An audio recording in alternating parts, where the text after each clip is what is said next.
Hello fellow Star Wars fans, it is Starp here and welcome to the channel. It's time for another Star Wars book review. This time it's for the upcoming young adult novel. This is from Disney Lucasfilm Press and it's called Star Wars Poe Dameron Free Fall. This one's written by Alex Segura. Like I said, it's not out yet, but you can pre-order wherever books are sold. It's coming out on August 4th, so pin that to your calendars.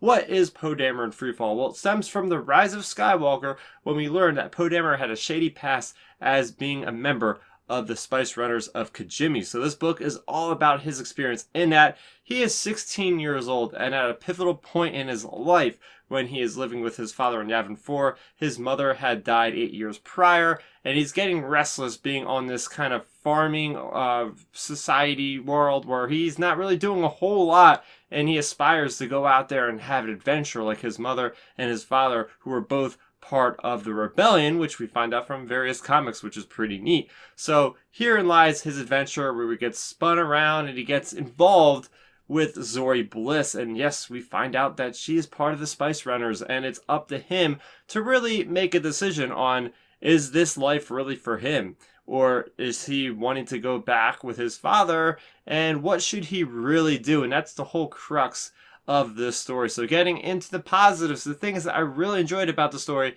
is just the representation of Poe Dameron and just how he feels just like his younger version of what we see in the sequel trilogy. I think Alex did a great job of representing his likelihood and his actions and his reactions, and to see where he's at right now at this point of his life. It reminds me of two different Star Wars characters. It reminds me, first of all, of Luke Skywalker and about how he was yearning for adventure, looking at the twin suns on Tatooine, and he didn't want to spend another season with his uncle, on Tatooine and doing all that. And that's exactly how Poe Dameron is feeling. And then we also have this comparison to Kylo Ren and Ben Solo, where, Ben Solo ends up going to the dark side. And in a way, Poe Dameron is on the same kind of trajectory where he's dealing with these really bad people, these criminals. And, it's something that his father actually obviously didn't want him to do, but it wants him to come back. So he almost reminds me of like Han Solo in a way, where he's trying to bring his son back from the dark side in a sense. And there's a whole nother great part of this book that is all about Zorri Bliss and the relationship where she's like the devil on his shoulder a little bit, trying to get him to stay. And, this is your life. When you decide you can't leave, this is not just a little temporary thing being part of the Spice Runners. So we're having this pull and this push, because then you have Poe Dameron, who's really deciding, is this the life he really wants, or is it just because he wants to be around Zorri Bliss? So there's this very complex kind of storyline between Poe and what his actual feelings are and how he's going to actually spend the rest of his life, which is very interesting. And I really liked how we got a deep dive on Poe Dameron, which is what you would expect from a book that is called Poe Dameron. So I thought this book really felt a lot like Star Wars. The pacing is excellent. This is everything I would expect from a Poe Dameron adventure. There's not any kind of slow parts in this book. It is moving fast. And this book is one of those books where we go to planet to planet to planet. There's some very reminiscent planets, or recognizable planets, you might say, from various things all over Star Wars. But it is fun nonetheless to see Poe Dameron learning things that we see him later do in his life, and it's all because of his dealings and his experiences with the Spice Runners. He's flying different kind of freighters. He could pilot anything. Well, we see him pilot several ships, different kind of ships in this single story. And we're seeing all these different gunfights and everything else that would just lead to where he becomes who he is in The Rise of Skywalker and the sequel trilogy in general. And I think that Alex does a great job writing the story in that quick Star Wars pace. It's a very good writing style, I think, for Poe Dameron, because just so straightforward. I was sucked into this book because of the pacing, and I really couldn't put it down. I quite enjoyed this because it also expands the universe. Let's break it down.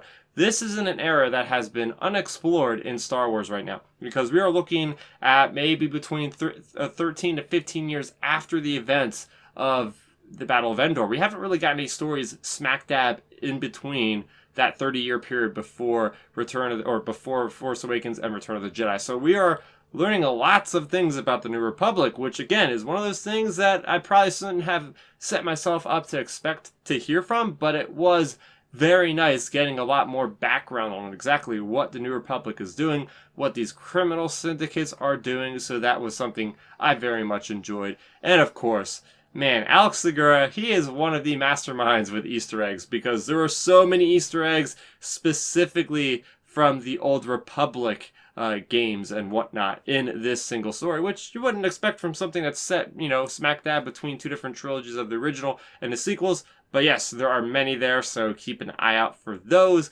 Going into the negatives, I will say that there are certain things that are very much hinted at and are never addressed, which I feel are very important for the character of Poe Dameron.